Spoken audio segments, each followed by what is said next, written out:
और पहली बार मैंने इसकी ये अलार्म सुना है। This is a sample testing message sent through Cell Broadcasting System by Department of Telecommunication, Government of India. Please ignore this message as no action is required from your end. This message has been sent to test Pan India emergency alert system being implemented by National Disaster Management Authority. It aims to enhance public safety and provide timely alerts during emergencies.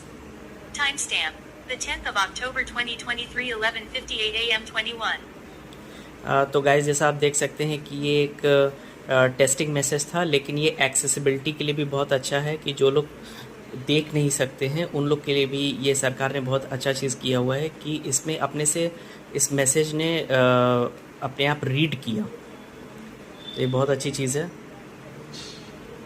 आप देख सकते हैं कि बहुत बढ़िया initiative है हमारी government की तरफ से इस चीज़ पर।